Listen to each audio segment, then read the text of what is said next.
Hi, I'm Wendy from Children's Discovery in Sydney, and this is the Little Bang Discovery Club. Today we're going to learn all about how experiments work. Now, just to remind you, the children should be doing this session with a grown-up. They are the junior discoverers doing all the thinking, and the adults are their lab assistants who are helping them. So let your child do some thinking and talk to your child about what they're thinking. It also might be best, especially today, when I show you how to set up an experiment, to then pause the recording and try and do the experiment and then come back to the recording. Now, last week we learnt about measuring and recording, and you might remember we made our coat hanger balance. So hopefully you made your coat hanger balance and used it a lot. And then I showed you how to make a mobile. So I'm hoping that you managed to make a mobile, and I'm also hoping that you did lots of measuring and wrote down what you measured. Now I'd like you to talk to your adult about something new you discovered, either using the coat hanger balance, making your mobile, or doing some measuring. So talk to your grown-up now about something new that you discovered. Now today we're learning about what an experiment is. We've already done a bit of experimenting, like when we were using our coat hanger balance, we were doing experiments. So usually the way scientists do an experiment is, first of all, they've got a question. They want to know something. Which thing was heavier was our question before the coat hanger balance experiment. Then they make a guess or a prediction, which one they think is going to be heavier. Then they do a test, so you put the things into the coat hanger balance, you observe what happens, and then scientists will write down what happened, and then they come to a conclusion about their experiment. So it's an evidence-based conclusion. They might have guessed one thing would be heavier, but the actual evidence showed the other thing was the heavier thing. So they make conclusions based on evidence. Now, we're going to do some experimenting, and I've set up an experiment here. So in a moment, I'd like you to try and do the same thing. Now, I've got a box that I'm resting a mini whiteboard on, but you don't have to use a mini whiteboard. You might use a piece of cardboard, or you might use a tray, or you might use the lid of a box to make your slide. So we're trying to make a slide, and you might not use a box to rest it on. You might use a low chair. You might use a pile of cushions. Doesn't matter, as long as you've got a slide. Now, I'm sure you all know how slides work. You sit at the top, you let go, and you slide down thanks to gravity. Well, we're going to be doing some testing of which thing is the quickest down the slide. So, from your discovery box, I'd like you to choose some things. First of all, can you please find for me your ruler and your pencil? So, ruler and a pencil. If you haven't got a ruler, choose something else. So let's have a look and see which one slides the fastest. Now, you can touch them and feel which one do you think is the slipperiest that will go the quickest down the slide. So have a guess with your grown-up. Tell your grown-up which one you think is going to be the quickest. And then let's watch what I do. So here we are. We've got our two things on the slide. I'm going to say ready, set, go, and then we'll see which one is the quickest. Ready, set, go. Now, the ruler got there first, but was that fair for the pencil? What did I do to make it unfair for the pencil? Talk to your grown-up. What was wrong with my test?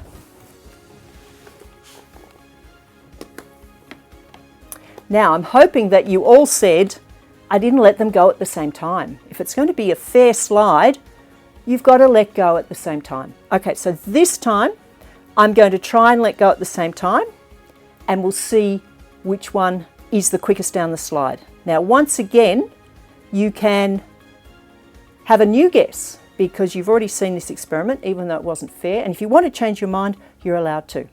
Okay, here we go. I'm trying to let go at the same time. Ready, set, go. Okay, now the ruler still got there first, but Was it a fair test? Talk to your grown-up. There's still something wrong with this test. What's wrong with starting them like this? Have a talk to your grown-up.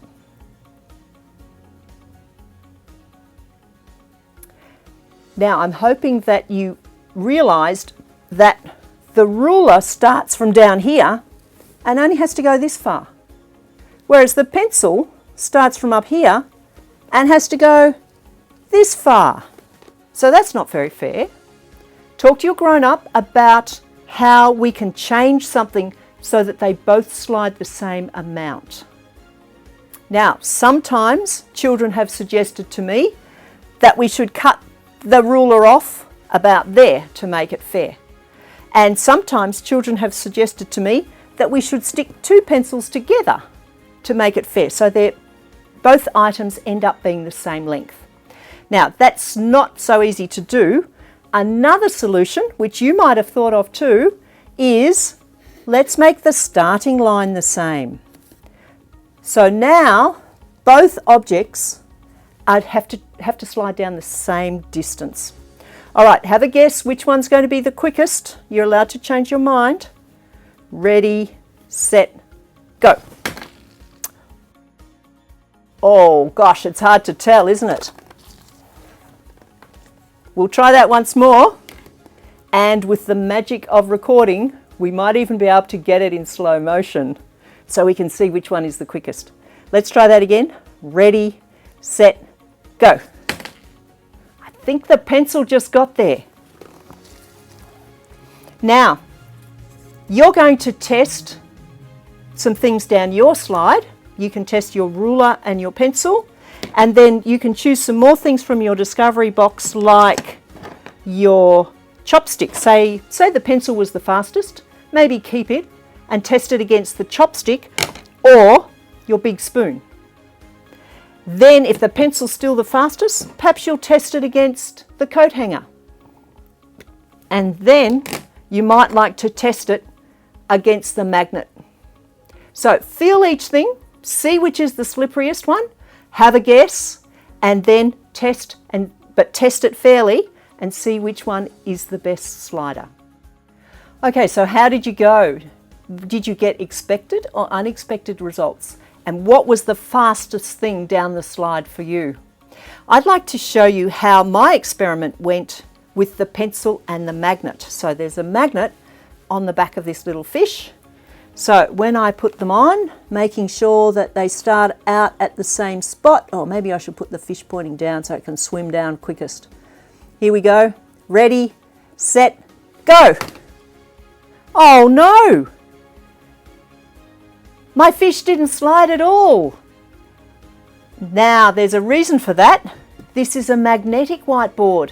So the fish didn't have a hope of sliding. Was that a fair test for the magnet? No. What do I need to do instead to make it fair for the magnet? Talk to your grown-up. How could we make it fair for this magnet to slide down our slide? Now, I'm hoping that you thought, use something else that's not magnetic. So if you have some cardboard, for example, let's put our things on the cardboard. Actually, I'll use the tray because it's a bit longer. Okay, which one do you think will be the fastest this time? Ready, set, go. Oh, hard to tell. But at least that time, the magnet could slide. Now, you can do more sliding experiments, or you might like to try something a little bit different. Instead of sliding things, you might like to try some small wheel toys and try them rolling down the slide. So this time I've got a sporty looking car made of metal, so it's heavier, and I've got a red plastic locomotive. Now, which one do you think will be the fastest down the slide? The sporty car or the locomotive? Have a guess with your grown-up. Okay, here we go. Ready, set, go. Oh, Well, the car went a very long way in the distance. So if we were not just racing down here, but who can go the furthest, it would definitely be the car. So there's a different type of experiment that you can try. After they've gone down the slide, which toy can roll the furthest? So now's the time to do some more sliding with things from your discovery box or from your house or with your toys. But remember, make it fair and guess first which one you think will be the quickest. When we get back after that, I'm going to be showing you how to do some more experiments. Okay, now that you know how to do a fair test or an experiment like they do in science, I'm going to show you 4 experiments that you can do at home. It would probably be a good idea to see how I set them up and then press pause and go and try them. And when you do them, you need to predict what's going to happen and see if you get any expected or unexpected results. Now, our first experiment is using our magnet. So I've got my little fishy magnet from before, and I'm going to test what it will stick to and what it doesn't stick to. So in the space you're in or around your house, take your pencil and paper so that you can make a list of what it sticks to and what it doesn't stick to. And before you try it on something, have a guess. Do I think it's going to stick or not? So here at it's a plastic table that I'm working on. I don't think it's going to stick. No, it's not sticking. But if I have a look underneath and there's some metal there, do I think it will stick there? Oh yes, it's trying to stick. Yep, it's sticking. So try your magnet on all different materials and make a prediction. Will it stick or not? And then afterwards write down whether it did stick or what it does stick and what it doesn't stick to. The next one is called musical coat hanger. And for this you need a metal coat hanger and 2 pieces of string about 45 centimetres long. Now in one end of one piece of string you're going to tie a loop that you can put your finger into.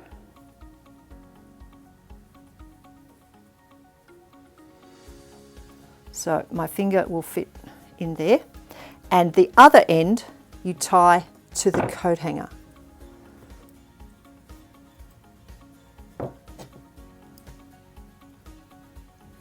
And then you do the same thing with this piece of string, tie a loop,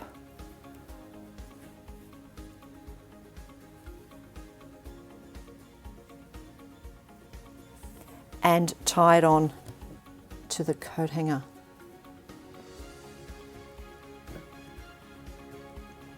Now I'm going to ask my colleague Adam to help me with this one, because I've got the coat hanger being dangled by the strings, and the coat hanger is going to be a percussion instrument, so we're going to strike it or hit it. And Adam, what would you like to hit it with? The stick, the spoon, or the pencil? Maybe it'll make a difference. Maybe it will. Okay, let's try one, then we'll try another one. All right, ready? Yep. Little bit musical. Try the spoon. Oh, even more musical. Now, this time though, instead of just holding the coat hanger here, I'm going to put my fingers in my ears and Adam's going to hit the coat hanger again. Wow! What? That was amazing! It didn't sound amazing to me. Can I have a go? Yeah.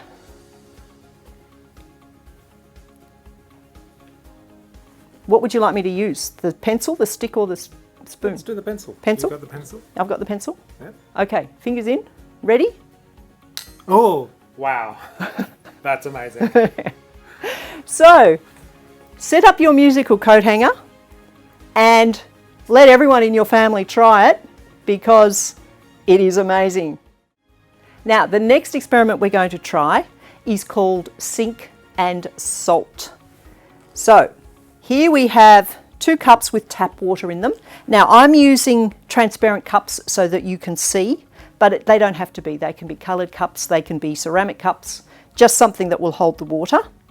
Now I've also got 1/4 cup of salt, and in my bowl I've got a hard-boiled egg and a grape. So what we're going to do is pour the salt into one of the cups and give it a stir.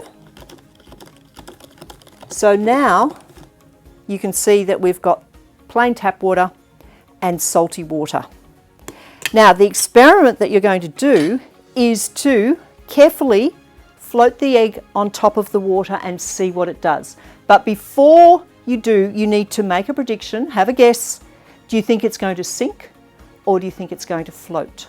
So either using a hard-boiled egg or a grape. Try that. I'm not going to actually do it because I want you to try it. Now grown-ups, it might be an idea for you to hold the cup so it doesn't get bumped while the children are carefully putting the egg into the water. And then you might like to use a spoon to help get the egg out. And once again, grown-ups, if you hold the cup. So before you try the experiment though, make sure that you have a guess what's going to happen. So it's just cups of water and 1/4 cup of salt poured into one and given a little stir. Okay, try that one. Now our 4th experiment for today is called sink and float. And this time you've got 3 cups with water in them. And this is where you need your blue tack or your plasticine. So using the same amount of blue tack, you're going to make 3 different shapes. So the first shape is going to be a round or a spiral shape. So if you roll your blue tack up to make a round or a spiral shape. The next shape is going to be a flat shape. So perhaps fold your blue tack into about 3 and mush it together to make a flat shape. And your third shape is going to be a boat or a cup shape. So you probably want to start off with a flat shape like that, squash it together, and then make it into a cup or a boat shape. And like before with the egg that you were putting into the tap or the salt water, you want to carefully put these shapes onto the top of the water to see if you can get them to float. So once again, grown-ups, perhaps you hold the cup so that the children can carefully with 2 hands put their shape onto the water and see if it will float. But before they do, what do you need to do? Make a prediction or have a guess. Do you think the round shape is going to sink or float? Do you think the flat shape is going to sink or float? Do you think the bowl or boat shape is going to sink or float? Now, in a moment, you're going to go away and have a go at that one as well. What I'd like you to think about is what is going on in these experiments? Why is this happening?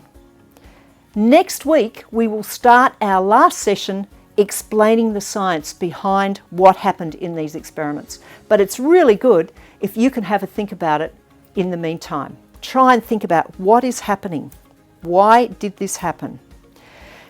So that's what we'll start with next session, explaining what went on. Now, next session, as well as a boiled egg, you'll need a raw egg too. So grown-ups, you need to prepare a boiled egg and have a raw egg, but don't tell the children which one is which, and don't write boiled on it so that they know. We want them to not know which egg is which. So a boiled egg and a raw egg for next time. All right, so you've got lots of things to go and try and do some thinking about what is going on.